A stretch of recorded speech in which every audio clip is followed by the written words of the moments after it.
যখন আমি আর্কিটেকচার জিনিসটা নিয়ে জানতে পারি তো তখনই আমার নেচার এবং সেটার সাথে কিভাবে আর্কিটেকচারকে মার্চ করা যায় সেটা নিয়ে অনেক ইন্টারেস্ট ছিল।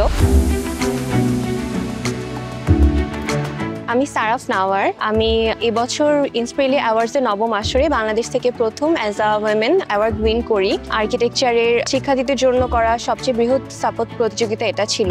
ছোটবেলা থেকে আমি যখন বাসার বাইরে বের হতাম তখনই আমি চারকোনা বিল্ডিং দেখে বেশি অভ্যস্ত ছিলাম। বাট যখন ইন্টারনেটের থ্রুতে আস্তে আস্তে আমি জানতে পারি যে দেশের বাইরে অনেক বড় বড় কাজ হচ্ছে এবং ডিফারেন্ট শেপ অফ বিল্ডিংস নিয়ে কাজ হচ্ছে, তখন এই জিনিসটা আমাকে অনেক বেশি ইন্সপায়ার করে আর্কিটেকচার পার্সু করার জন্য।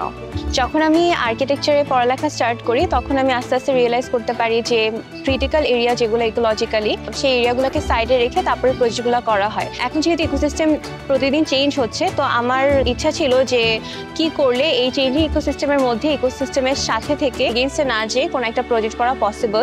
আমার স্নাতকোত্তর যে থিসিস প্রজেক্টটা আছে, প্রজেক্টের টাইটেল ছিল tale of an ocean, oceanarium complex at Sonadia. এটার জন্যই মেইনলি অ্যাওয়ার্ডটা উইন করি।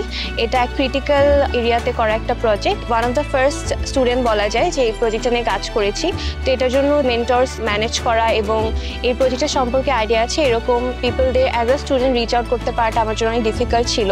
তো আমার পুরাটাই রিলাই করতে হয়েছে আন্তর্জাতিক কেস স্টাডির উপরে এবং অন্যান্য দেশে এই রিলেটেড যে কাজগুলো হয়েছে সেটার উপরে। যারা আর্কিটেকচার পার্সু করতে চায় তাদের জন্য আমার একটাই অ্যাডভাইস থাকবে যে ওয়ার্ক ইউর বেস্ট এবং প্রচুর হার্ডওয়ার্ক দরকার। কোনো চ্যালেঞ্জিং কিছু থেকে যেন আমরা ভয় পেয়ে সরে না যাই, বরং চ্যালেঞ্জটাকে নিয়ে কিভাবে সেখান থেকে আমরা বেস্ট আউটকামটা পেতে পারি সেটার জন্য ট্রাই করা।